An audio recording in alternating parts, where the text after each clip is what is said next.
สวัสดีค่ะโคสิตามาแล้วเย่เย่มาเลยนะคะ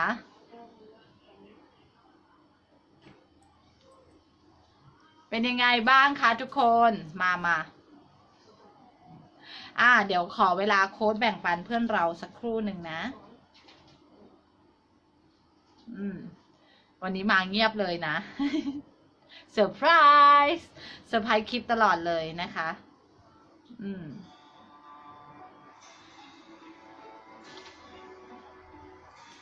มาเลยค่ะ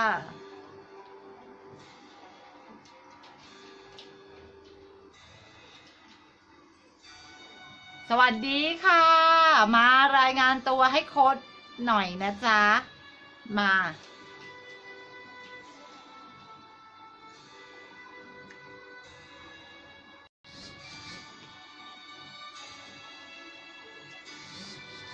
เย่เย่เย่พี่แมวคนแรกเลยวันนี้แจ๋วเลยยอดเยี่ยมเลย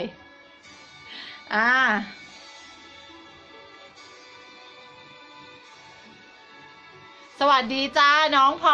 รวันนี้โค้ดสวยมวกๆเลยนะโอเค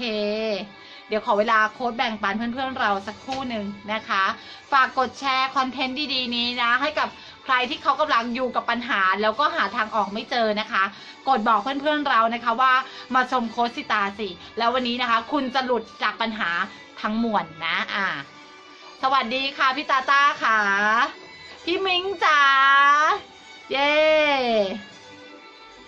มาแล้วมาแววนะคะกำลังคิดถึงโค้ดกันอยู่ใช่ไหมคะโค้ดก็กำลังคิดถึงพวกเราทุกคนเลยนะคะมาอินไว้นะคะชวนเพื่อนๆเรานะเข้ามาใครที่กำลังอยากจะเปลี่ยนปัญหานะให้เป็นโอกาสนะเปลี่ยนวิกฤตให้เป็นโอกาสนะคะเชิญเขาเข้ามาเลยมาพร้อมน้ำต้มและไฟดับค่ะหาทูพีทให้พี่ที เป็นกำลังใจให้พี่มิงนะประจวบน้ำเริ่มท่วมแล้วนะคะไม่เป็นไรนะในทุกสิ่งทุกอย่างที่เกิดขึ้นนะคะสิ่งไหนเกิดขึ้นเนี่ยเขามีคนเคยบอกเรานะคะพี่ซีสรรพสิทธิ์เคยบอกนะคะว่าสิ่งไหนเกิดขึ้นนะสิ่งนั้นดีเสมอนะไม่ว่าอะไรจะเกิดขึ้นก็ทำให้เราเรียนรู้และเก่งขึ้นโอเคไหมนะเป็นกำลังใจให้นะจ๊ะเดี๋ยวโค้ชขอแบ่งปันเพื่อนๆเราสักครู่หนึ่งนะคะ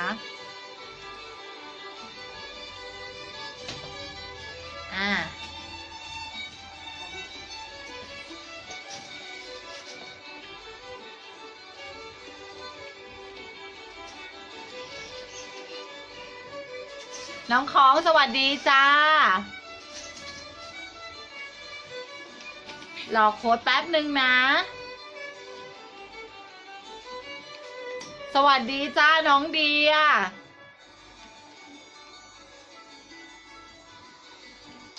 หลานพี่ถามว่าทำไมครูสีตา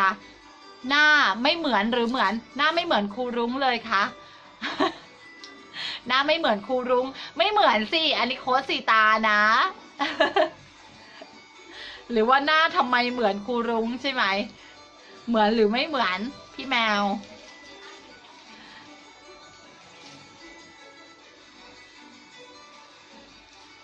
สวัสดีค่ะพี่อ้อยโซกูดมาแล้วนะคะฝากกดแชร์แบ่งปันเพื่อนๆเรานะคะใครที่เขากำลังมีปัญหานะ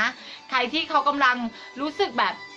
เฮ้ยไม่รู้จะไปทางไหนดีนะวันนี้คอนเทนต์นี้นะคะโค้ดเอามาฝากนะสำหรับหลายๆคนนะคะเพื่อนๆเราหลายๆคนนะหรือตัวเราถ้ากำลังจะตกอยู่ในภาวะแบบนี้แสดงว่าหลานนึกว่าเป็นครูรุ้งใช่ไหมคะ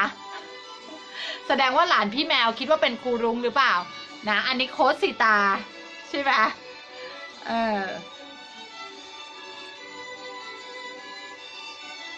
เขาดูครูรุ้งบ่อยไงเขาก็เลยคิดว่าโค้ชสีตาไปเหมือนครูรุ้งแล้วทำไมวันนี้ครูรุ้งหน้าไม่เหมือนเดิมอะไรอย่างงี้ใช่ไหมคะพี่แมวสวัสดีค่ะน้องชา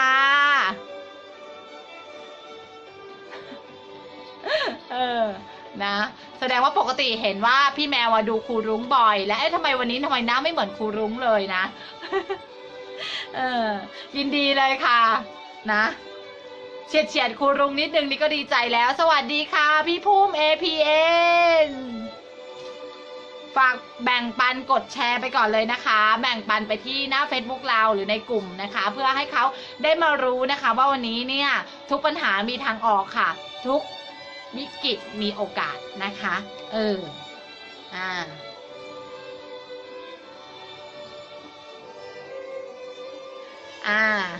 เป็นไงบ้างคะ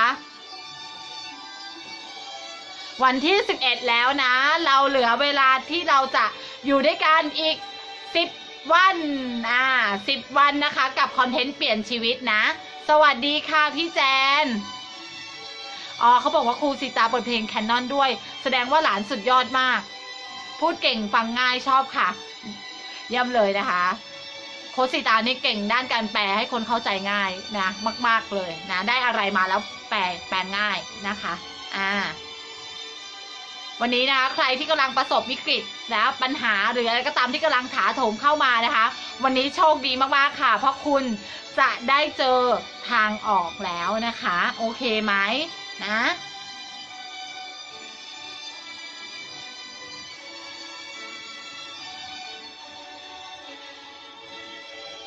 เราฟังแคนนอนไปสวัสดีค่ะคุณนันทยาเราเป็นครอบครัวครูรุ้งเหมือนกันนะเราก็ตามกันมานะเขาเรียกว่าลมใต้ปีกที่ดีนะคะ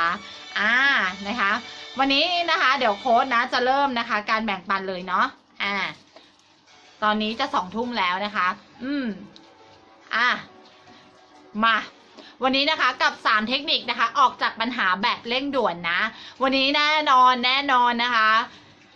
เขาเรียกยังไงในทุกๆช่วงชีวิตของเราเนี่ยมันก็อาจจะไม่ใช่ราบเรียบหรือสมหวังอย่างที่เราหวังอย่างที่เราตั้งใจนะมันก็อาจจะไม่ได้เรียบนะเหมือนถนนสำเร็จรูปสักขนาดนั้นหรือบะหมี่กึ่งสำเร็จรูปสักขนาดนั้นนะคะแน่นอนค่ะทุกช่วงชีวิตเนี่ยมันก็อาจจะมีในช่วงชีวิตที่คุณเนี่ยดีบ้างทุกบ้างปะปนกันไปนะคะนี่แหละเนาะเราเลยเรียกว่าชีวิตไงนะคะแต่อย่าลืมนะคะว่าในทุกๆสิ่งนะคะที่เกิดขึ้นกับเราล้วนแล้วจะเป็นประสบการณ์ที่ทำให้เรา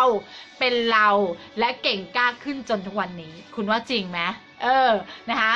ไม่ว่าจะเป็นประสบการณ์อะไรก็ตามนะคะทั้งดีและไม่ดีที่เข้ามาถาโถมหรือเข้ามาให้เราได้เรียนรู้มากมายก็ล้วนแล้วนะคะแต่เป็นประสบการณ์ชีวิตนะที่เป็นประสบการณ์ชั้นยอดนะคะแป๊บหนึ่งนะแมวเหมียวให้กำลังใจนะคะไฟดับเลยอย่างนี้ก็สวยดีเนาะอย่างนี้ไหมหรืออยากเห็นไฟไหมแมวเหมียวกระโดดไฟแมวเหมียวให้กำลังใจโค้ชนะคะเล่นกันนะให้กำลังใจโค้ชมากเลย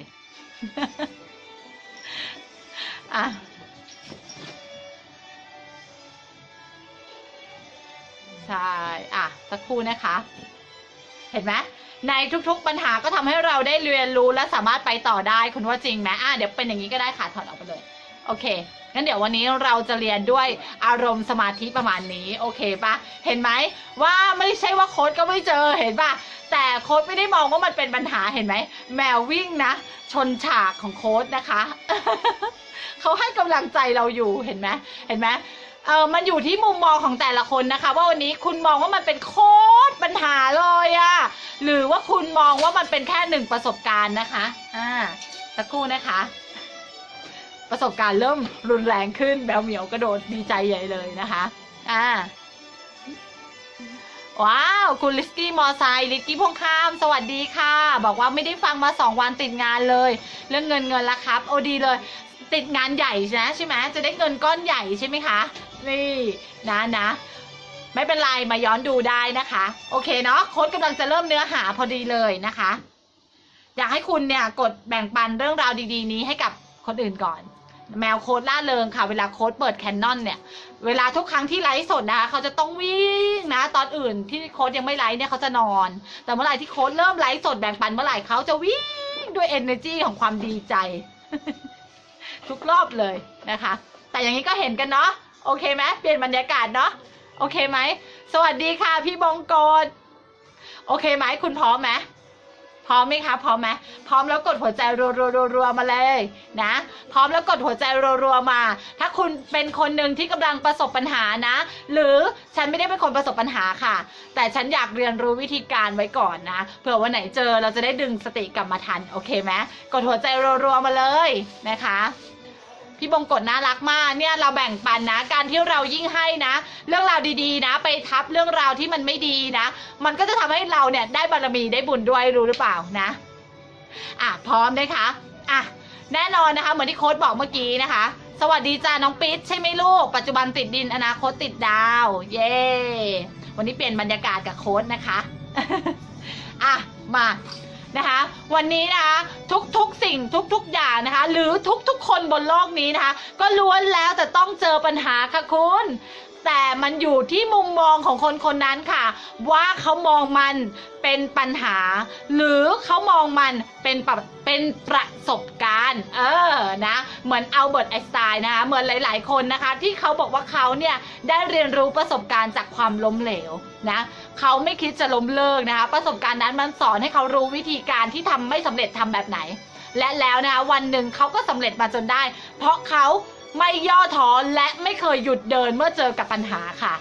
แล้ววันนี้ค่ะกำลังจะเริ่มเลยจ้ะน้องปอยฝนจ๋าแล้ววันนี้นะคะโค้ชได้ไปอ่านหนังสือเล่มหนึ่งเขาเขียนไว้ว่าวันนี้นะคะปัญหานะหรือประสบการณ์ที่เกิดขึ้นมันอยู่ที่คุณแล้วล่ะค่ะถ้าวันนี้นะคะเปรียบว่ามีดนะมีมีดนะคะกับที่รับมีดเนี่ยคุณเนี่ยจะก่อนลงหรือคุณจะคมขึ้นมันอยู่ที่คุณเลือกค่ะว่าคุณจะเป็นมีดหรือคุณจะเป็นที่รับมีดอยากเป็นอะไรคะระหว่างมีดกับที่รับมีดค่ะก่อนลงหรือคมขึ้นมันอยู่ที่คุณค่ะว่าคุณมองมันเป็นปัญหาหรือคุณมองว่ามันเป็นประสบการณ์ค่ะไหนตอบโค้ดมาหน่อยว่าคุณอยากจะเป็นมีดหรือคุณอยากจะเป็นที่รับคมคะอยากจะเป็นอะไรในทุกๆสิ่งที่คุณเจอมันอยู่ที่คุณมองเห็นและเป็นมุมมองของคุณด้วยนะมุมมองของคุณที่มีต่อสิ่งนั้นนะบางคนเนี่ยเราไปเล่าปัญหาให้เขาฟังเขาบอกเฮ้ยแค่นี้เองเหรอวะปัญหาเองเห็นไหมมันบางคนเขาบอกว่าเรื่องที่เราพูดมันเป็นเรื่องเล็กบางคนเขาบอกเรื่องที่เราเจอเนี่ยมันเป็นเรื่องใหญ่บางคนบอกว่าเฮ้ยไม้จิ้มฟันบางคนบอกโอ้โหอลังการแล้วตัวเราล่ะคะให้คำนิยามกับสิ่งที่เราเจอเนี่ยเราเรียกมันว่าปัญหาหรือประสบการณ์ถ้าวันนี้นะคะคุณกำลังมองสิ่งที่คุณเจอในทุกๆเรื่องในทุกๆสิ่งที่เกิดขึ้นเรื่องราวผู้คนที่เข้ามาหาคุณเป็นปัญหาแล้วคุณจะเปลี่ยนปัญหาหรือวิกฤตเป็นโอกาสได้อย่างไรวันนี้นะคะคอนเทนต์ที่โค้ชจะมาบอกคุณมันต้องกับใครบางคนอย่างแน่นอนแล้วโค้ชเชื่อว่าวันนี้นะคะคุณจะได้ตื่นรู้ค่ะจากการที่คุณจะเปลี่ยนมุมมองและการเป็นของคุณไปตลอดกาลค่ะโอเคไหมวันนี้ฟุ้งฟิ้งเลยใช่แล้วนะคะสวัสดีจ้าน้องอ้อมจ๋าโค้ชกำลังจะเริ่มพอดีเลยถ้าเราเป็นที่รับมีดเรื่องราวนะเป็นครูสอนเราด้วยค่ะใช่แล้วนะคะมันอยู่ที่เรามองนะที่รับมีดมันก่อนลงนะลูกน้องค้องเพราะว่าที่รับมีดเนี่ยมันทำให้มีดคมต้องดูให้ดีนะที่รับมีดเนี่ยมันคมขึ้นนะมันบางลงแต่มันคมขึ้นแต่ที่รับคมเนี่ยหินมันก่อนลงมันอยู่ที่มุมมองของคนเห็นไหมไม่เป็นไรนะมันไม่มีผิดหรือไม่มีถูกนะคะสิ่งที่โค้ชยกตัวอย่างเอามาจากหนังสือเล่มหนึ่งนะคะที่โค้ชอ่านแล้วชอบนะคะก็เลยมาแบ่งปันพวกเราลองดูกับตัวเราว่าวันนี้เราเลือกที่เราจะเป็นแบบไหนนั่นเป็นสิ่งที่คุณเลือกฉะนั้นเนี่ยวันนี้สิ่งที่โค้ชจะบอกคุณต่อไปนี้คุณจะได้กลับมาตื่นรู้และรู้กับสิ่งที่คุณจะเจอว่าคุณควรจะทำยังไงต่อไปได้เลยน้องพรมาย้อนดูนะเรื่องร้ายๆในชีวิตมันเป็นสิ่งที่เราคิดและเราให้คำนิยามกับมันว่ามันเป็นเรื่องร้ายๆแต่ถ้าเรากลับมุมมองว่ามันเป็นแค่ประสบการณ์หนึ่งที่ทำให้เราแกร่งขึ้นนะคะคุณก็จะสามารถไปต่อในพื้นที่นั้นๆได้นะหรือในเรื่องราวนั้นๆได้นะคะแน่นอนทุกปัญหามีทางออกค่ะทุกประสบการณ์นะคะจะทำให้เราเก่งและแกร่งขึ้นมาคุณพร้อมรับเนื้อหากันแล้วล่ะเดี๋ยวโค้ชจะบอกเลยนะคะคอนเทนต์ที่1นี้นะคะคอนเทนต์ที่ว่า 5 เทคนิค5 เทคนิคออกจากปัญหาแบบเร่งด่วนเนี่ยคุณต้องทำยังไงเดี๋ยวโค้ชขอเบาเพลงแป๊บหนึ่งนะเทคนิคแรกนะคะที่โค้ชได้เกริ่นกับคุณเลยว่าคุณเนี่ยจะต้องไต่ตองดูก่อนนะว่าไอ้สิ่งที่มันเกิดขึ้นเนี่ยปัญหาที่คุณบอกว่ามันคือปัญหาเนี่ยหรือบางคนบอกว่ามันเป็นประสบการณ์เนี่ยไอ้ประสบการณ์เนี่ยที่มันกำลังเข้ามาหาคุณเนี่ยใครนะคะใครมันมาจากไหนมันมาเพราะอะไรคุณต้องรู้ก่อนว่าที่มาที่ไปที่มันเกิดปัญหาเนี้ยมันเป็นเพราะอะไรเช่นนะคะบางคนทะเลาะกับแฟนค่ะทะเลาะกับแฟนเรื่องอะไรเรื่องบางสิ่งบางอย่างนะคนส่วนใหญ่ทะเลาะกันก็มีเรื่องครอบครัวเรื่องเงินเรื่องงานนะก็ทะเลาะกันนะคะแล้วต่างคนก็ต่างโทษกันถูกไหมคนส่วนใหญ่จะหาคนผิดจริงไม่จริงคนส่วนใหญ่ก็จะโทษว่ามันเป็นเพราะเธอนั่นแหละฉันเลยต้องเป็นแบบนี้ฉันไม่น่าเลยแล้วคุณก็ขุดอดีตชาติคุณขึ้นมาพูดค่ะฉันไม่น่าเลือกเธอเป็นแฟนเลยถ้าฉันรู้อย่างนี้มักจะใช้คำนี้ด้วยรู้อย่างนี้เลือกคนนั้นก็ดีแล้วผู้ชายก็บอกถ้าฉันรู้ว่าเธอจะแก่แล้วบ่นมากขนาดนี้รู้อย่างนี้ฉันจะจุดไปอีกคนแล้วเห็นไหมบางสิ่งบางอย่างเนี่ยเวลาเรามีปัญหาขึ้นมาส่วนใหญ่เนี่ยเราก็มักจะหาข้ออ้างถูกไหมสิ่งที่คุณจะต้องรู้นะคะในเรื่องราวที่1เลยคุณต้องรู้ว่าปัญหานี้มันเกิดขึ้นเพราะอะไรบางเรื่องที่โค้ชเคยได้ยินเรื่องราวมานะคะสวัสดีจ้าน้องโบจ๋าบางเรื่องนะคะที่โค้ชเคยได้ยินเรื่องราวมานะบางคนทะเลาะกันเรื่องอะไรรู้ป่ะเรื่องไม่ตักกับข้าวให้กันแต่กลายเป็นเรื่องราวใหญ่โตนะบานปลายนะจนถึงขั้นจะเลิกกันก็มีรักกันมาเป็น10 ปีจะเลิกกันเพราะไม่ได้ตักกับข้าวให้นะหรือทำกับข้าวที่ไม่ชอบให้กินก็จะเลิกกันซะงั้นนะหรือว่าฝ่ายชายยืมเงินฝ่ายหญิงหรือว่าฝ่ายชายไม่ให้เงินฝ่ายหญิงก็ทะเลาะกันจะเลิกกันนะด้วยบางสิ่งบางอย่างที่คุณไม่ได้เข้าใจกันตรงนั้นนะคะสิ่งที่เขาจะบอกคุณคือคุณต้องไต่ตองก่อนว่าเรื่องราวหรือปัญหาที่คุณกำลังเจออยู่นั้นมันเกิดขึ้นเพราะอะไรไม่ใช่เพราะใครนะเพราะอะไรถ้าคุณทะเลาะกันเพราะเรื่องเงินนั่นแปลว่าคุณ2 คนนะสมมติว่าเป็นครอบครัวช่วยกันทำมาหากินในเขาเรียกว่าอะไรรายได้ทางเดียวหรือเปล่าเงินไม่พอใช้ปัญหาเนี้ยมันเป็นปัญหาที่แก้ได้หรือมันเป็นปัญหาที่แก้ไม่ได้คุณต้องรู้ถ้าปัญหานี้แก้ได้แปลว่าคุณต้องขยันเพิ่มขึ้นไหมต้องหารายได้เพิ่มขึ้นหรือเปล่านะนั่นคือสิ่งที่คุณต้องมองหาทางออกด้วยบางคนค่ะพร่ำบ่นค่ะแต่ปัญหาค่ะฉันมีปัญหาเยอะเลยแกเงินไม่พอใช้ช้อปปิ้งเยอะมากเงินไม่พอใช้แต่ทำรายได้ทางเดียวเงินไม่พอใช้แต่ฟุ่มเฟือยแต่งตัวเสื้อผ้าหมดกับบางสิ่งบางอย่างที่มันไม่ใช่เลยนะคะหรือบางคนนะคะหาเงินเก่งแต่ใช้เงินโคตรเก่งแล้วก็บอกมีปัญหาว่าเงินไม่พอใช้แฟนให้เท่าไหร่ก็ไม่พอนะคะสิ่งเนี้ยคุณต้องไต่ตองนะข้อ1คือคุณต้องไต่ตองค่ะว่าปัญหาหรือประสบการณ์เนี่ยคุณได้อะไรกับมันและทางออกของมันคืออะไรคุณต้องรู้และไต่ตองค่ะว่ามันเกิดขึ้นเพราะอะไรเกิดจากการที่เราไม่ขยันหรือเปล่าทำงานหน้าเดียวหรือเปล่าหรือเวลาไปทำงานเนี่ยก็ทำสัวๆให้มันหมดวันไปจะได้จบหรือเป็นคนขายออนไลน์นะก็โพสต์ไปอย่างนั้นนะให้มันถือว่าโพสต์สัวๆไปคุณทำมันด้วยใจหรือเปล่าปัญหาที่เกิดขึ้นมันเกิดเพราะอะไรทำไมยอดขายคุณถึงไม่ได้ในขณะที่บางคนเขายอดขายบรึมบึมบั้มนะเยอะแยะมากมายนะพี่แมวบอกอดีตพี่เป็นแบบนี้เลย นะวันนี้เราได้ตื่นรู้นะเราพูดในสิ่งที่เราแก้ไขอะไรไม่ได้แล้วดีมากเลยซึ่งสิ่งที่พี่แมวกำลังบอกเรานะพี่ธมนต์วรรณเศรษฐีใจบุญเนี่ยมันเป็นคอนเทนต์ที่2ที่โค้ชจะพูดเลยพี่แมวนี้มาอ่านของโค้ชหรือเปล่านะสิ่งที่2เมื่อคุณรู้แล้วค่ะคุณตระหนักแล้วนะคะว่าไอ้ปัญหาที่เกิดขึ้นเนี่ยมันเป็นปัญหาเทียมค่ะคุณต้องแยกด้วยนะคุณต้องแยกนะว่ามันคือปัญหาเทียมหรือมันปัญหาแท้ปัญหาแท้คือแก้ไม่ได้แล้วปัญหาเทียมคือมันมีทางออกนะคะถ้าคุณรู้ว่ามันเป็นปัญหาเทียมเนี่ยคุณข้อ2นะคุณต้องยอมรับผิดค่ะซึ่งข้อ2เนี่ยไอ้คนส่วนใหญ่เนี่ยมักจะโทษนู่น โทษนี่โทษสถานการณ์โทษรถติดฉันไปทำงานสายเพราะรถมันติดเพราะฝนมันตกเพราะน้ำมันท่วมเพราะผัวไม่เรียกเพราะเมียงองแงเพราะเพื่อนชวนกินเหล้าเลยไปทำงานสายเจ้านายไล่ออกเพราะอะไรเพราะอะไรเพราะเพื่อนชวนกินเหล้าทุกวันงานเสียเลย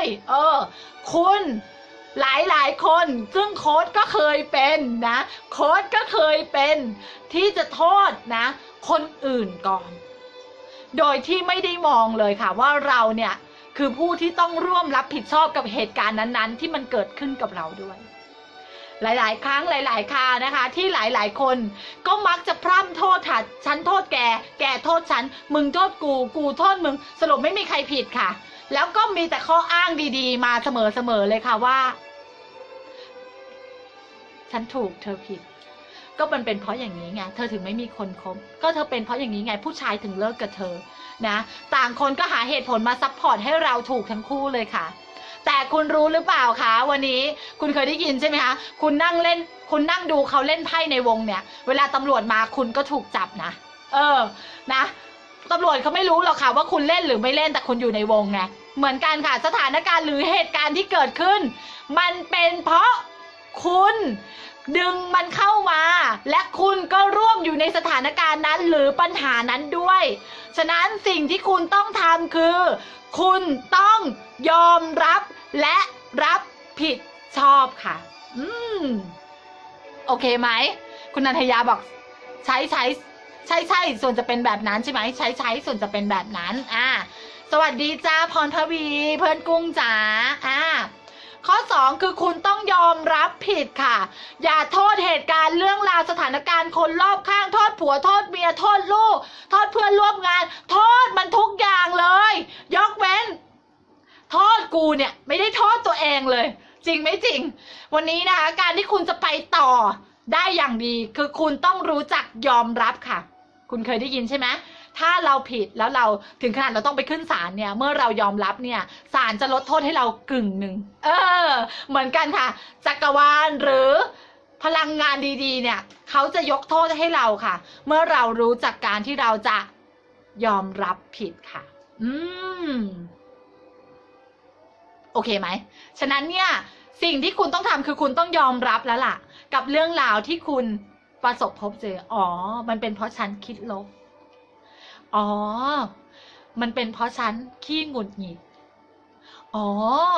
ปัญหาที่มันเกิดขึ้นเนี่ยมันเป็นเพราะฉันน่ะใจร้อนปัญหาที่มันเป็นแบบนี้เพราะฉันขี้เกียจปัญหาที่มันเกิดขึ้นกับฉันเนี่ยเพราะฉันไม่ยอมปฏิเสธเพื่อนที่มันชวนฉันไปในทางที่ไม่ดีซึ่งฉันก็รู้ว่ามันไม่ดีแต่ฉันก็ไปคุณต้องยอมรับค่ะและรับผิดชอบกับชีวิตของคุณค่ะว่าคุณนี่แหละค่ะดึงดูดเรื่องราวและปัญหาที่มันเกิดขึ้นมาปัจจุบันนี้กับตัวคุณ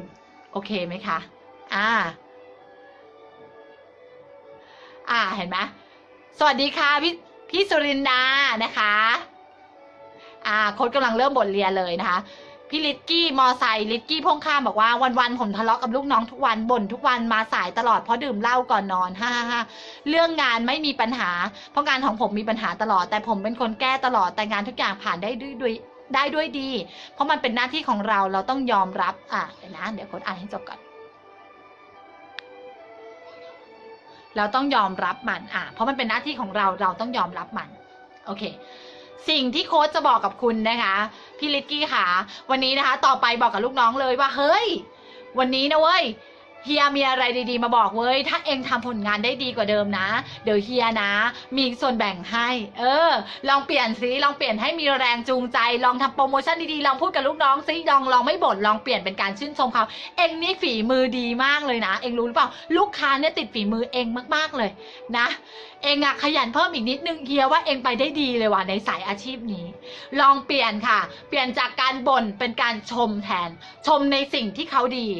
เองแต่งตัวดีว่ะเฮ้ยเองสะอาดว่ะเฮ้ยเองหน้าเองใส สัยดีวะเองใช้อะไรวะลองหาจุดดีนะมาชื่นชมเขานะคะและเขาจะเปลี่ยนการมองกับเราด้วยนะไม่ใช่แต่เราที่เปลี่ยนกับเขาเขาก็จะมีมุมมองที่เปลี่ยนกับเราด้วยเชื่อโค้ดลองทำดูเดี๋ยวลูกน้องจะปฏิบัติตัวกับเราดีเราอยากได้ลูกน้องแบบไหนเราก็ต้องเป็นเจ้านายแบบนั้นก่อน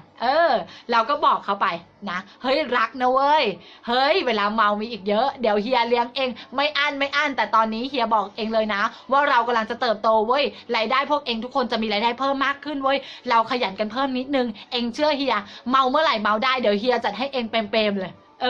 ลองเปลี่ยนมุมมองเปลี่ยนอารมณ์ฟีลลิ่งเวลาที่เราพูดกับเขาดูค่ะนะคะลองทำดูนะพี่สลินดาบอกว่าจอดรถหน้าศาลหลักเมืองปุ๊บมาปั๊บเลย คุณชาววรสิทธิ์ใช่ไหมคะอันผิดขออภัยนะคะงดงามเชียวน้องอ้อมบอกใช่เลยค่ะทุกวันนี้ไม่ต้องบ่นลูกแล้วเพราะโค้ดนะนะเยี่ยมเลยนะคะสิ่งที่โค้ดได้ยินเรื่องราวมากมายนะคะเมื่อคนได้รับฟังโค้ดไปเนี่ยตั้งแต่วันที่1 2 3 4 5 6จนถึงวันที่11นี้นะโค้ดได้ยินแล้วโค้ดก็ดีใจมากๆนะคะที่ทุกคนได้เอาความรู้นะคะที่โค้ดมาแบ่งปันแล้วคุณเอาไปใช้เพราะสิ่งเหนือการอื่นใดเลยโค้ดอยากให้คุณมีความสุขค่ะโค้ดอยากให้คุณมีชีวิตที่มั่งคั่งในทุกสิ่งที่คุณปรารถนาชีวิตคุณมันจะเสกสร้างเนรมิตได้ทุกอย่างแบบง่ายดายถ้าคุณเข้าใจในบทเรียนที่โค้ดได้บอกคุณในทุกๆวันสำหรับบทเรียนวันนี้นะคะเป็นบทเรียนที่ดีมากๆนะคะใครที่กำลังเจอปัญหาอยู่คุณตั้งใจฟังและคุณเอาไปลองทำนะโอเคไหมมาสู่หัวข้อที่3เลยหัวข้อที่3นะคะหลังจากที่คุณยอมรับผิดแล้วนะคะมันจะมีพื้นที่ของการไปต่อค่ะคุณจะมองเห็นทางออกเลยนะคะว่าพอเรายอมรับแล้วว่ะเราแค่ปรับปรุงตัวไอ้เพื่อนคนนี้มันชอบชวนเราไปเมาใช่ไหมเราก็ปฏิเสธมันแล้วกันไม่ไปดีกว่าจะได้ไม่เสียงานเห็นไหมคุณจะมีพื้นที่ของความเป็นไปได้ใหม่ๆค่ะฉะนั้นเดี๋ยวนะคะโค้ดขอกินน้ำแป๊บนึงโอเคฉะนั้นเนี่ยสิ่งที่คุณต้องทำเลยนะคะคือการข้อ3นะคือคุณต้องตื่นรู้ค่ะและตั้งเป้าหมายใหม่เมื่อคุณยอมรับผิดแล้วพื้นที่ใหม่ๆมันจะมาค่ะคุณจะตั้งเป้าหมายได้เช่นเป้าหมายปีนี้จะเก็บเงินให้พ่อแม่สัก100,000 บาทจากการทำงานน้ำพักน้ำแรงของเรานี่แหละจากการทำงานของเรานี่แหละจะเก็บให้พ่อให้แม่สัก100,000 บาทนะคุณก็เขียนเลยค่ะว่าสิ่งที่คุณควรจะทำคุณต้องทำอะไรบ้างปรับเปลี่ยนอะไรบ้างนะเพราะคุณยอมรับผิดมันไปแล้วคุณรู้แล้วล่ะว่าสิ่งที่มันทำให้คุณมีปัญหาคุณไม่มีเงินเก็บเพราะอะไรงานคุณเสียเพราะอะไรนะทุกๆสิ่งทุกๆอย่างปัญหาที่มันเกิดขึ้นครอบครัวไม่มีความสุขเพราะอะไรคุณก็แก้ไขตรงนั้นนะคะแล้วคุณก็ตั้งเป้าหมายใหม่บางคนตั้งเป้าหมายให้ครอบครัวมีชีวิตที่ดีขึ้นด้วยการมีรายได้เดือนละ 50,000 บาทคุณอยากได้อะไรคุณตั้งเป้าหมายค่ะพร้อมเขียนสิ่งที่คุณจะทำนะคะในทุกๆวันเขาเรียกเดลี่ทำทุกๆวันเลยนะคุณจะทำอะไรในทุกๆวันนะโอเคไหมตื่นรู้และตั้งเป้าหมายใหม่ค่ะใช่นะคะเพราะเมื่อคุณรู้แล้วล่ะว่าเฮ้ยปัญหาทุกอย่างมันเกิดขึ้นเพราะเรานี่หว่าเสร็จแล้วเนี่ยคุณต้องหาทางออกนะการที่โค้ชบอกคุณให้ตั้งเป้าหมายมันคือทางออกค่ะแต่ถ้าทางออกธรรมดาคุณอาจจะคิดไม่ใหญ่มากสิ่งที่คนให้คุณใช้คำว่าเป้าหมายคือคุณจะได้มีแรงไดรฟ์ค่ะแรงวิ่งให้มันเร็วขึ้นจะได้มีความสุขนะในสิ่งที่คุณเป็นในสิ่งที่คุณอยากได้เร็วขึ้นเขาเลยใช้คำว่าเป้าหมายให้คุณตั้งเป้าหมายเลยว่าปี60นี้หลังจากนี้เป็นต้นไปคุณจะทำอะไรเพื่อพัฒนาตัวเองเพื่ออัปเกรดตัวเองให้ดีขึ้นโอเคไหมโอเคไหมไม่จมแล้วไม่ดราม่าแล้วเรายอมรับแล้วว่าเราเนี่ยก็คือผู้ก่อการร้ายกับปัญหาของเราเองเรานี่แหละคือคนดึงมันเองนะคะไม่ต้องเสียใจบางคนนะอยู่กับปัญหาแล้วเสียใจแล้วร้องไห้แล้วรู้สึกว่าดูสิตายายก็แก่แล้วแล้วหนูไม่มีเวลาหนูต้องทำงานเยอะมากเลยหนูรู้สึกผิดหนูรู้สึกไม่ดีเพราะตากับยายเขาเลี้ยงหนูมาหนูเครียดมากนั่งร้องไห้ทุกวันสิ่งที่เขากำลังพูดกับโค้ชเนี่ยโค้ชรู้เลยนะว่าเขาจะยิ่งทุกข์มากยิ่งขึ้นเขาจะยิ่งไม่สบายใจมากยิ่งขึ้นถูกไหมสิ่งที่เขาจะต้องทำคุณคิดว่าเขาต้องทำอะไรคะ เขาอาจจะต้องโทรหาคุณตาคุณยายมากขึ้นถูกไหมเสาร์อาทิตย์จัดเวลาถูกไหมรายได้ไม่พอใช้คุณตาคุณยายเลยป่วยถูกไหมคะหารายได้เพิ่มขึ้นเสาร์อาทิตย์คนเราไปได้ต่างจังหวัดถ้าเราจะไปวันศุกร์กลางคืนก็ขับรถหรือนั่งรถไปก็ไปถึงคุณตาคุณยายแล้วทุกอย่างนะมันเป็นปัญหาเทียมนะคะมันไม่ใช่ปัญหาแท้ปัญหาเทียมมันแก้ไขได้คุณจงหยุดที่จะคร่ำครวญร้องไห้เสียสติเพราะอะไรเพราะคุณจะยิ่งดึงดูดเรื่องราวแบบนั้นเข้ามาหาคุณถาโถมแบบหนักขึ้นหนักขึ้นหนักขึ้น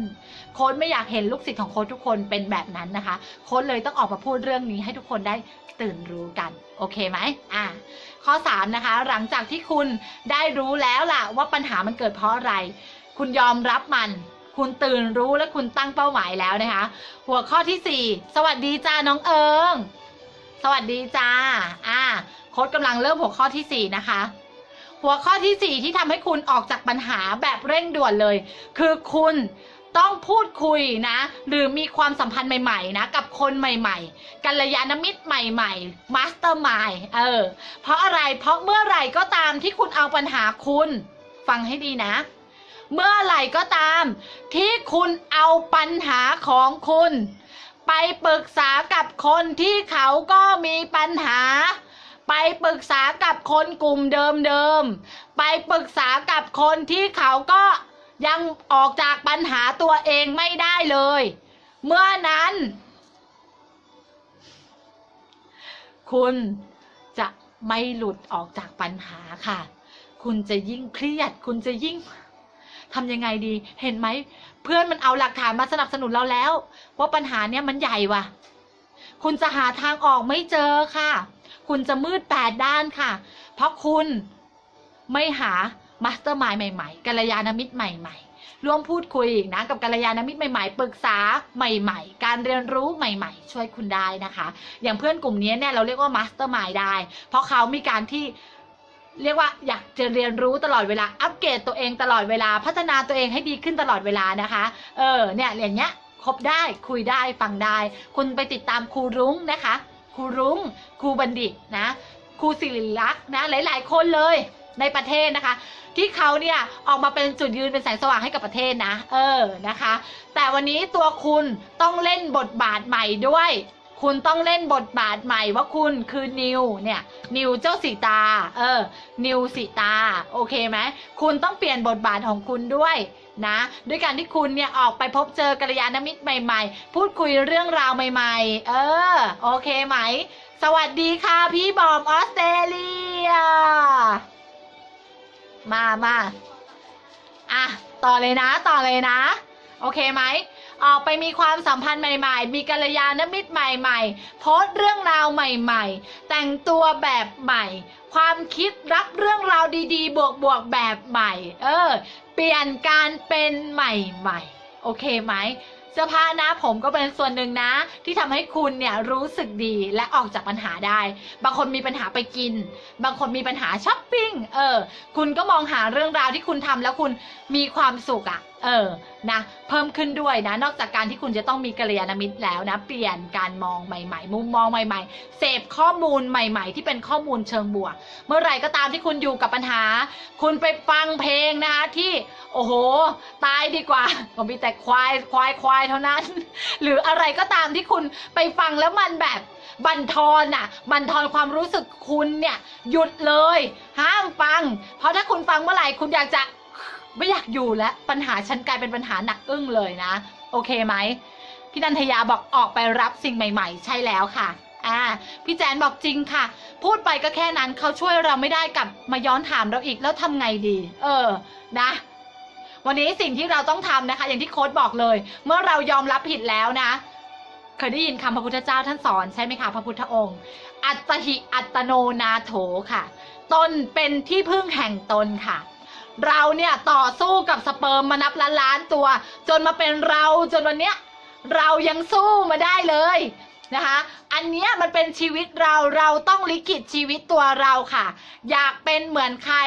จงทำชีวิตให้เป็นแบบนั้นทันทีสวมการเป็นนะในวันนี้คุณทุกข์ตมอยู่คุณจงออกจากปัญหาแล้วมามองมุมมองใหม่ๆเหมือนที่โค้ดได้พูดในหัวข้อตั้งแต่ข้อ1ถึงข้อ3โค้ดได้บอกอธิบายชัดเจนละเอียดวิธีการมองปัญหาทำยังไงหยุดโทษปัญหาค่ะและโทษตัวเรายอมรับผิดซะนะโทษตัวเราพอประมาณยอมรับและฉันผิดเองต่อไปแล้วคุณต้องมองหาทางออกทันทีไม่ใช่โทษตัวเองกูผิดกูโง่กูมันไม่สวยฆ่าตัวตายไม่ใช่นั่นคุณผิดค่ะผิดไม่พอคุณโคตรบาปเลยพ่อแม่เขาให้ลมหายใจคุณมาจนมาเป็นคุณเนี่ยเขาให้ความรักความปรารถนาดีมาเป็นคุณเพื่อนหลายๆคนครูบาอาจารย์หลายๆคนเขาหลอมรวมมาจะเป็นคุณที่เก่งแล้วมาได้ฟังมาเป็นกัลยาณมิตรก็อยู่ตรงเนี้ยคุณมาไกลตั้งเยอะแล้วไม่ต้องท้อคุณต้องไปต่อเพราะอะไรเพราะวันนี้คุณจะไปต่อในรูปแบบใหม่เพราะคุณได้รู้การทำงานของกฎแรงดึงดูดแล้วไงคุณได้มีโค้ชแล้วไงคุณได้มีเพื่อนๆแล้วไงคุณได้พบเจอเรื่องราวใหม่ๆแล้วไงเพราะคุณก็อยู่ตรงนี้โค้ชก็อยู่ตรงนี้เพื่อนๆเราทุกคนก็อยู่ตรงนี้คุณไม่ได้มีปัญหาแล้วคุณอยู่คนเดียวบนโลกนะคุณมองหาทางออกมันนะโอเคไหมคะโอเคนะโอเคอ่านคอมเมนต์ด้วยสำคัญมาก Facebook นะคะพยายามฟีดเรื่องราวหรือลบเพื่อนนะคะที่ไม่น่าคบออกนะสำคัญนะเพราะเมื่อไหร่ที่คุณฟีด Facebook ถ้าเดี๋ยวนี้นะโลกสังคมก้มหน้าใช่ไหมทุกคนดู Facebook แล้วเพื่อนคุณชนแก้วแล้วบ่นปัญหาบางคนผัวทิ้งบางคนลูกดื้อบางคนไม่มีเงินบางคนกุ้มว่ะจนเครียดกินเหล้าเมื่อไหร่ที่คุณมีเพื่อนแบบนั้นใน Facebook นะคะไม่ต้องแปลกใจเลยชีวิตคุณจะเป็นเหมือนคนใน Facebook คุณส่วนใหญ่นี่แหละค่ะคุณกำลังดึงดูดมันเข้ามาฉะนั้นนะเคลียร์เลยนะคะเพื่อนคนไหนที่ไม่โอเคลบบล็อกออกไปเลยนะคะตอนนี้นี่โค้ชนี่กำลังดูทั้งหมดและลบออกนะคะนะเราต้องหาลมใต้ปีกนะคะเพื่อนใหม่ๆมาสเตอร์มายด์ใหม่ๆอย่าเสียเวลากับสิ่งที่มันถ่วงเราใช่เลยค่ะพี่นันทยาเยี่ยมมากใช่แล้วนะคะอย่าเสียเวลานะคะกับสิ่งที่มันไม่ได้ก่อให้เกิดเป้าหมายหรือผลลัพธ์ที่เราอยากได้วันนี้คุณตั้งเป้าค่ะว่าคุณจะมีรายได้เดือนละ100,000แต่คุณกำลังไปคบเพื่อนที่เขาชวนคุณไปกินเหล้าเมายานั่นแปลว่าคุณรู้เองนี่ว่ามันจะไปถึงเป้าหมายคุณหรือเปล่าในสิ่งที่คุณจะเป็นน่ะคุณรู้ค่ะโค้ชรู้ว่าคุณรู้ค่ะว่าคุณควรจะทำอะไรกับตัวคุณบ้างโอเคไหมโอเคไหมมาสร้างคุณค่าให้ตัวเองและประเทศชาติดีกว่าเยี่ยมเลยนี่พี่พันนุชสวัสดีค่ะดึงดูดโค้ชสิตาค่ะเพราะว่ามีแต่เรื่องราวดีๆและมีความสดใสมาให้เสมอว้าวน่ารักจังเลยนะยินดีเลยค่ะมาต่อเลยนะวันนี้นะโค้ชเชื่อว่ามีหลายๆคนจะหลุดจากปัญหาและคุณจะไม่มองมันเป็นปัญหาอีกแล้วคุณจะมองมันเป็นประสบการณ์ค่ะที่ทำให้คุณเก่งขึ้นอีก1เลเวลนะโอเคไหมข้อ5นะคะข้อ5นะคะกับ5เทคนิคออกจากปัญหาแบบเร่งด่วนเลยข้อ5นะคะคือคุณต้องเปลี่ยนแปลงมันเชื่อมต่อกับข้อที่4นะคุณต้องเปลี่ยนแปลงการลงมือทำค่ะคุณต้องเปลี่ยนแปลงการลงมือทำค่ะสร้างการลงมือทำใหม่ๆค่ะคุณเห็นด้วยกับโค้ชไหมมีบางครั้งนะคะหลายๆคนนะจมอยู่กับปัญหาคิดอยู่กับปัญหานะหาทางออกได้นะคะแต่ก็ยังทำเรื่องราวหรือการลงมือทำแบบเดิมๆเช่นนะคะเงินไม่พอใช้ปัญหายอดฮิตเงินไม่พอใช้นะรู้และทางออกฉันต้องหาอะไรเพิ่มแต่คุณทำอะไรคะดีดสะดือค่ะ ดีดสะดือเล่นเนอะเดี๋ยวค่อยทำก็ได้ไม่รีบแต่เงินไม่พอใช้สิ้นเดือนมาโฮ้ยลุงงี้หารายได้เพิ่มตั้งแต่ต้นเดือนก็ดีแล้วโอเคไหมคุณต้องเริ่มมันซะเดี๋ยวนี้ค่ะเมื่อคุณหาทางออกทุกอย่างเรียบร้อยแล้วคุณมีลมใต้ปีกแล้วคุณรับข้อมูลดีๆแล้วคุณต้องเปลี่ยนการลงมือทำซะเดี๋ยวนี้ค่ะโค้ชเชื่อว่าคุณเริ่มมันได้ค่ะเช่นนะคะคุณจะเปลี่ยนแปลงตัวเองคุณต้องทำอะไรบ้างคะคุณต้องทำอะไรบ้างบางคนเปลี่ยนเสื้อผ้าหน้าผม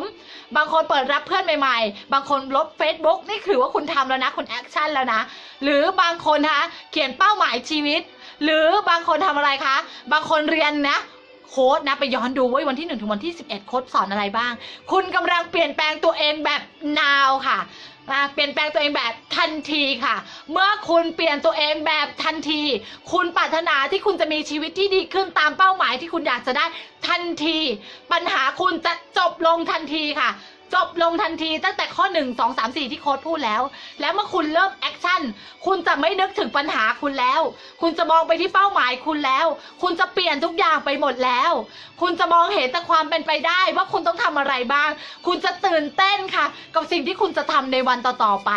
คุณจะตื่นเต้นค่ะกับการเขียนเป้าหมายของคุณคุณจะตื่นเต้นค่ะกับการเรียนรู้บทเรียนใหม่ๆคุณจะตื่นเต้นค่ะกับเพื่อนใหม่ๆที่เขาแชทและเขาทักมาขอบคุณ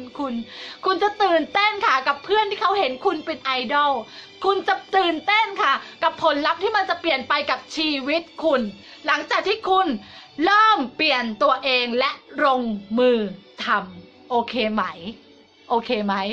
สวัสดีค่ะพี่พึ่งพี่นันทยาบอกโค้ดพูดชัดเจนโดนเปลี่ยนแปลงทันทีรวยทันทีใช่แล้วค่ะคุณจุ๊บจิ๊บน้องคองสรุปให้เรานะบอกว่า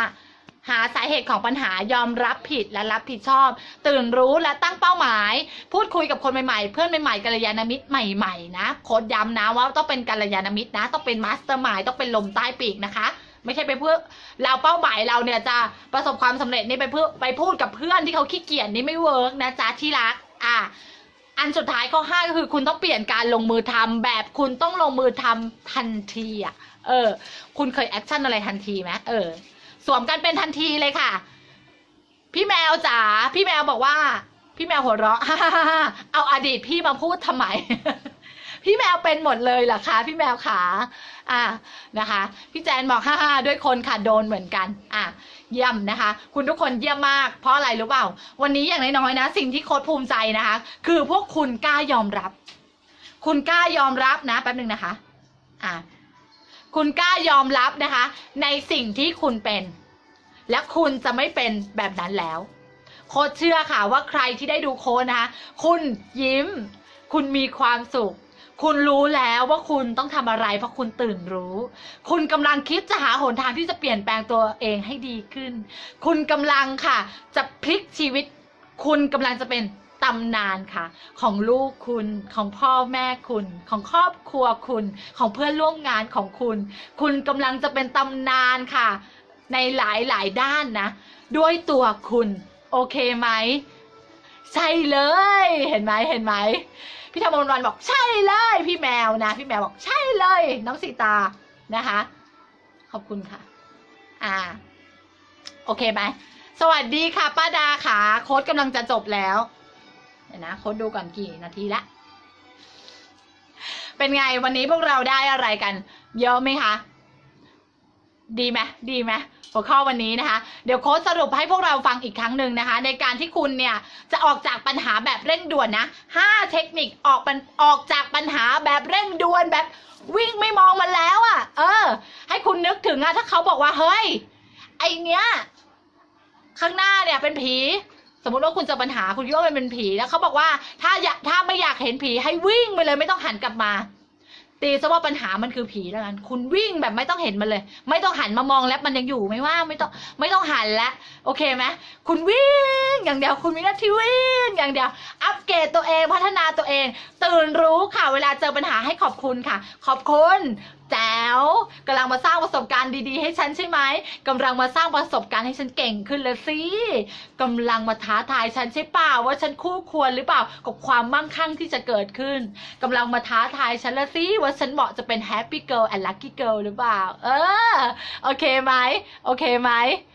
อ้าวราคาดีเลยไม่เป็นไรเดี๋ยวมาดูโค้ชสิตาย้อนหลังก็ได้พี่พึ่งบอกดีมากค่ะเยี่ยมเลยยอดเยี่ยมมากค่ะโอเคขอบคุณค่ะพี่แมวค่ะพี่ตูค่ะโค้ชสอนจบแล้วเดี๋ยวมาดูย้อนหลังนะโอเคไหมมา5เทคนิคนะคะออกจากปัญหาแบบเร่งด่วนเลยนะคะก็คือข้อ1คุณต้องไต่ตรองก่อนว่าปัญหาที่มันเกิดขึ้นเนี่ยมันมีสาเหตุมาจากอะไรโอเคไหม บางเรื่องมันเป็นเพียงเรื่องเล็กน้อยเนี่ยมันทำบานปลายขนาดเนี้ยมันบานปลายมาได้ขนาดเนี้ยเพราะอะไรเพราะคุณรู้แล้วเนี่ยมันก็ก้าวสู่ข้อที่2เลยคือคุณต้องยอมรับผิดค่ะไม่ต้องโทษนู่นโทษนี่โทษฟ้าโทษอากาศโทษรถติดฝนตกเพื่อนร่วมงานเพื่อนชวนกินเหล้าผัวขี้โมโหเราขี้ใจร้อนไม่เคยโทษนะคะต้องโทษตัวเองค่ะยอมรับมันและมองหาวิธีแก้ไขทันทีนะคะซึ่งมันก็เชื่อมกับข้อที่3ค่ะคือคุณต้องตั้งเป้าหมายใหม่นะในสิ่งที่คุณอยากจะเปลี่ยนแปลงหรือตั้งเป้าหมายใหม่ค่ะในเป้าหมายที่คุณอยากจะได้ปี60นี้ก็ได้ว่าคุณอยากจะเป็นแบบไหนอยากจะเป็นลูกที่ดีของพ่อแม่ให้พ่อแม่ส่งเสียพ่อแม่เดือนละเท่าไหร่ลองตั้งเป้าดูนะคะข้อ4ค่ะคือคุณต้องออกไปมีความสัมพันธ์ใหม่ๆค่ะอย่าอยู่แค่ในกรอบเดิมจงออกไปสร้างความสัมพันธ์ใหม่ๆกับกัลยาณมิตรใหม่ๆเพื่อนใหม่ๆที่เป็นมาสเตอร์มายด์นะกัลยาณมิตรนะโอเคนะย้ำนะไปลบเพื่อนใน Facebook นะที่เขากินเหล้าเครียดพร่ำบ่นขี้เกียจนะออกจ้ะโดยเฉพาะคนที่พูดลบๆโพสต์ลบๆนะคุณต้องลบเขาออกลำดับต้นๆเลยนะคะเพราะเมื่อไหร่ที่คุณเผลอไปอ่านโพสต์เขาคุณกำลังดึงดูดมันเข้าสู่จิตใต้สำนึกและส่งไปต่อให้กับจักรวาลและจักรวาลจะส่งเหตุการณ์แบบนั้นมาให้คุณเพราะโค้ดบอกแล้วนะคะเมื่อไหร่ก็ตามที่คุณรู้สึกร่วมเมื่อไหร่เมื่อนั้นจักรวาลนะคะหรือเจ้ายักษ์จินนี่ของคุณเขาจะมาบอกได้ขอรับเจ้านายเดี๋ยวจะจัดให้เพราะคุณเผลอไปอ่านไม่พอค่ะบางคนอรรถรสค่ะผัวมึงอะเป็นอย่างเงี้ยกูเห็นประจำเมาเหล้าไม่พอเห็นควงสาวอีกคุณอรรถรสไปกับเขาอีกหนักเลยนะคะคุณกำลังดึงดูดเรื่องราวให้มันบานปลายแล้วคุณก็กำลังดึงแบบนั้นเข้ามาสู่ตัวคุณโอเคไหมโฟกัสที่ทางแก้ปัญหาถูกต้องโฟกัสทางออกเลยนะไม่ต้องโฟกัสปัญหานะโอเคไหมข้อ5ค่ะ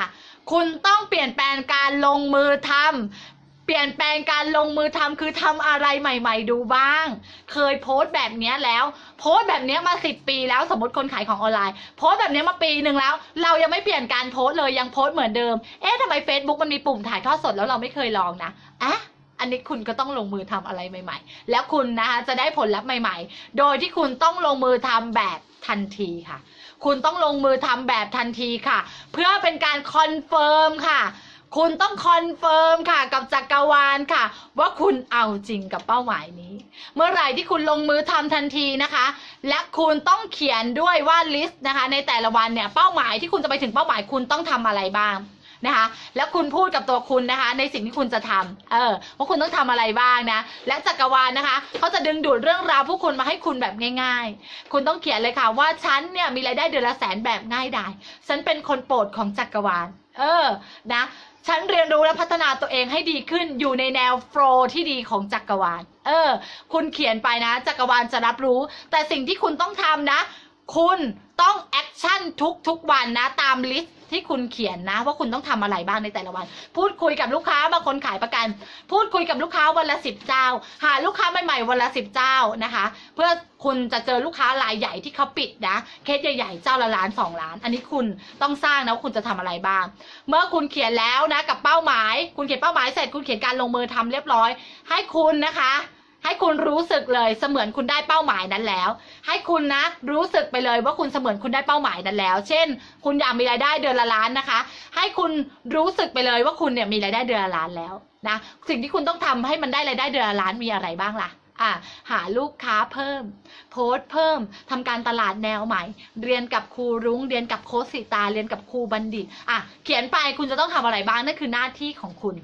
เมื่อคุณรักษาคำพูดเป็นสัจจะกับจักรวาลคุณจะได้เป้าหมายนั้นแบบง่ายดายค่ะนี่คือ integrity นะคะคือคุณต้องมีสัจจะคุณเชื่อไหมไม่ว่าจะเป็นสิ่งศักดิ์สิทธิ์นะเขาก็ต้องการคนหรือจะให้พรคนกับคนที่มีสัจจะเท่านั้นถ้าวันนี้คุณเป็นคนหนึ่งที่อยากจะเปลี่ยนแปลงตัวเองแล้วก็นะคะคุณอยากจะมีชีวิตที่ดีขึ้นจริงๆแล้วก็คุณตั้งเป้าหมายแล้วคุณต้องมีสัจจะกับการที่คุณต้องลงมือทำตามแผนการที่คุณวางไว้โอเคไหมคะโอเคไหมได้จ้ะน้องก๊อฟจ๋าป้าดาบอกติดใจไลฟ์สดแล้วสิเดี๋ยวเอาอีก นะเยี่ยมเลยป้าดานะคะเดี๋ยวอีกหน่อยป้าดาต้องมาเป็นแสงสว่างแน่นอนนะจ๊ะโอเคเยี่ยมนะน้องออมบอกสุดยอดเลยค่ะโค้ชพี่ตานะ คุณจุ๊บจิ๊บบอกว่าขอบคุณจักรวาลที่ดึงดูดโค้ชสิตามาให้ฉันจุ๊บจุ๊บเลิฟยูเช่นกันคุณจุ๊บจิ๊บโอเคไหมพี่นันทยาบอกเยี่ยมเลยโค้ชวันนี้ได้เยอะนะโค้ชเนี่ยเป็นคนที่ย่อยเรื่องราวอะไรที่ยากๆอ่ะหรือที่ว่าเข้าใจง่ายแล้วเนี่ยโค้ชจะเอามาให้มันเข้าใจง่ายเข้าไปอีกเนี่ยโค้ชเป็นมีพรสวรรค์ด้านการพูดเรื่องนี้นะพระเจ้าให้มาเรื่องการพูดที่มันเข้าใจแบบง่ายเนี่ยโค้ชเก่งเรื่องนี้นะคะฉะนั้นเนี่ยอยากให้คุณเอาไปใช้จงรู้สึกนะคะมีความสุขและสนุกกับทุกๆวันดีกว่าเอาเวลาไปตมทุกข์หมองเศร้าเพราะคุณจะไม่ได้อะไรเลยค่ะกับชีวิตคุณจะได้อย่างหนึ่งค่ะคือคุณได้เสียเวลาค่ะเสียเวลาไม่พอค่ะคุณได้อารมณ์ดราม่าจัดเต็มเลยและชีวิตคุณไม่ไปไหนเลยค่ะ10 ปีที่ผ่านมาจงวางอดีตค่ะและปล่อยปัญหาทั้งหมดนะเหมือนเรากำลังจะวิ่งหนีผีแล้วค่ะเตรียมสตาร์ทค่ะแล้ววิ่งค่ะไปสู่เป้าหมายของคุณโค้ชมั่นใจค่ะว่าเมื่อคุณนะคะฟังโค้ชตั้งแต่วันที่1ถึงวันที่11ซึ่งวันที่1เป็นวันที่สำคัญมากๆเลยและคุณไล่สเต็ปฟังโค้ชมาจนถึงวันนี้นะโค้ชมั่นใจว่ามีหลายๆคนเปลี่ยนแปลงชีวิตไปแล้วอย่างแน่นอนนะแล้วมีลูกศิษย์ก็มาบอกโค้ชหลายๆคนบางคนนะคะก็อยู่กับครอบครัวแล้วไม่ค่อยมีความสุขโมโหลูกบ้างโมโหสามีบ้างนะแล้ววันนี้เขาก็ได้ความสุขกลับคืนมาสู่ครอบครัวเขาบางคนนะคะยอดขายเพิ่มมากขึ้นจากการฟังโค้ชนะคะคุณไปเรียนรู้นะเพราะว่า21วันนี้นะคะโค้ชนะคะจะช่วยให้คุณมีความมั่งคั่งขึ้นโปรแกรมจิตพิชิตความมั่งคั่ง21วันมั่งคั่งไม่ใช่แค่เรื่องเงินค่ะมั่งคั่งนั่นคือ fulfill ในทุกๆด้านค่ะการเงินการงานสุขภาพความรักค่ะทุกอย่างที่คุณปรารถนาใน21วันนี้โค้ชสิตาสอนฟรีนะคะเพื่อเป็นการนะการตลาดให้โค้ชเองให้คุณได้รู้นะคะว่าโค้ชให้คุณจริงๆโค้ชรักพวกคุณทุกคนจริงๆปรารถนาและถ่ายทอดเทคนิคจากการที่โค้ชนะสร้างรายได้7 หลักด้วยกฎของแรงดึงดูดภายในระยะเวลา1 เดือนโดยที่ไม่ได้ใช้เงินลงทุนเลยสักกระบาทเดียวนะคะที่สำคัญมากกว่านั้นมันไม่ใช่ได้แค่เงินค่ะโค้ชได้เหล่ากัลยาณมิตรใหม่ๆค่ะโค้ชได้ทีมงานที่น่ารักค่ะโค้ดได้มาเป็นจุดยืนค่ะมาเป็นแสงสว่างให้กับพวกเราทุกคนซึ่งมันมีความสุขโค้ดไม่รู้จะอธิบายกับคุณยังไงโค้ดรู้แต่ว่าทุกวันนี้โค้ดมีความสุขนะที่การโค้ดตื่นเต้นในทุกๆวันที่จะเอาข้อมูลใหม่ๆนะคะมาสอนกับพวกเราทุกคนโค้ดรักทุกคนนะคะด้วยความปรารถนาดีและโค้ดก็อธิษฐานจิตนะคะใครก็ตามที่ได้มาติดตามโค้ดนะคะคุณจะต้องมีชีวิตที่รุ่งเรืองเฟื่องฟูและมีความสุขในทุกๆด้านอย่างแน่นอนนะคะโค้ดมั่นใจเหลือเกินว่าพวกเราทุกคนจะมาเป็นกัลยาณมิตรมาเป็นลมใต้ปีกซึ่งกันและกันนะคะโค้ดรักทุกคนนะแล้วก็ขอบคุณทุกคนมากๆเลยนะขอบคุณทุกคนมากๆนะคะที่เรามาอยู่กันตรงนี้เลยตรงใจของโค้ดเนี่ยนะคะรักคุณและปรารถนาดีนะคะแล้วโค้ชจะรอฟังข่าวดีจากคุณนะคะว่าคุณได้เปลี่ยนแปลงชีวิตไปแล้วแบบไหนบ้างคุณมีเงินใช้คุณมีเงินให้พ่อแม่ชีวิตคุณมีความสุขมากขึ้นโค้ชรอฟังข่าวดีอยู่นะโอเคไหมคุณไม่ต้องมาให้อะไรโค้ชค่ะคุณไปทำชีวิตคุณให้ดีค่ะแล้วคุณเอาเรื่องราวดีๆนี้กลับมาบอกโค้ชบ้างมาเป็นยาวิเศษชโลมใจให้โค้ชได้ทำเพจนี้นะคะต่อไปจนลมหายใจสุดท้ายของโค้ดเลยนะคะแล้วคอร์สต่อไปนะคะอย่างที่โค้ดบอกนะคะก็โค้ดจะเปิดคอร์สนะขอควายเหมือนกันเลยเนาะโค้ดจะเปิดคอร์สนะคะเป็นคอร์สที่เรียนไปแอคชั่นไปนะคะกับ7 วันนะสูตรรัฐทำยังไงพิชิตความสำเร็จใน7 วันนะคะโดยที่เราต้องเรียนไปแอคชั่นไปนะคอร์สนี้จะเป็นคอร์สการกุศลนะบริจาคเท่าไหร่ก็ได้นะคะเงินทั้งหมดเลยโค้ชจะเอาไปทำบุญสร้างศาลาปฏิบัติธรรมขันตินะคะของแม่ชีสุภาพรตะเภาพงศ์เอาไว้จบ21 วันนี้ก่อนเดี๋ยวโค้ชจะมาประกาศคอร์สนะคะรักพี่ตู่เช่นกันค่ะน้องชาบอกขอบคุณมากค่ะอยากมีลูกสาวน่ารักอย่างนี้เลยเป็นลูกสาวป้าดาได้นะคะพี่แม่บอกสาธุจ้ารักสิตาจ้ารักเช่นกันนะคะรักทุกคนเลยนะคะแล้วก็โค้ชฝากประชาสัมพันธ์นิดนึงนะตอนนี้นะคะโค้ชเปิดคอร์สสอนการตลาดนะคะเกี่ยวกับความมั่งคั่งในการถ่ายทอดสดนะถ้าคุณเป็นคนหนึ่งที่อยากสร้างตัวตนบนโลกออนไลน์นะคะคอร์สเนี้ยโค้ชเปิดสอนพิเศษเนี่ยเฉพาะนะคะเป็น Advanced คอร์สนะสำหรับ ทีมงานนะคะที่เป็นทำสโตนเพอร์ฟูมนะน้ำหอมพลังงานหินกับโค้ดนะโดยที่นะคะทั้งตัวแทนแบบสต็อกและไม่สต็อกเนี่ยสามารถเข้าเรียนรู้นะเทคนิคนี้ฟรีนะคะซึ่งตัวแทนไม่สต็อกเนี่ยซื้อสินค้าแค่999 บาท1ขวดคุณสามารถเรียนรู้การตลาดแบบแอดวานซ์นะโค้ชจะสอนให้คุณถ่ายทอดสดแบบมืออาชีพแล้วถ่ายทอดสดมันมีรายได้ได้ยังไงเดี๋ยวโค้ชจะบอกในคอร์สนะคะซึ่งนะคะไบอันเทซี่นักกูรูระดับโลกนะคะหรืออาจารย์บัณฑิตเองหรืออาจารย์รุ้งเองครูรุ้งเองก็รู้กฎข้อนี้นะคะว่าเราต้องออกมาถ่ายทอดสดถ้าคุณเป็นคนนึงนะคะที่อยากเปลี่ยนมือถือธรรมดาและอยากรับรายได้ล้านลาอยู่ที่บ้านนะคะห้ามพลาดนะคะกับสุดยอดคอร์สแอดวานซ์นี้นะคะ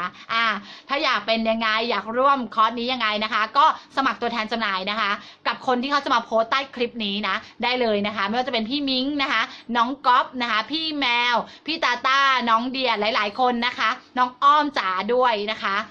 ป้าดาด้วยหลายๆคนเลยนะเขามาเป็นครอบครัวเดียวกับโค้ดแล้วนะคะโค้ดเปิดรับนะถ้าใครอยากเข้ามาก็เต็มที่เลยยินดีนะคะก็ซื้อน้ำหอม1ขวดได้เป็นตัวแทนได้กำไรไม่พอค่ะได้มาเรียน Advanced Course กับโค้ดด้วยโอเคนะโอเคนะทุกคนโอเคไหมคะประชาสัมพันธ์เรียบร้อยนะเดี๋ยวส่งพวกเราทุกคนนะคะไปนอนแล้ว โอเคไหมส่งทุกคนไปนอน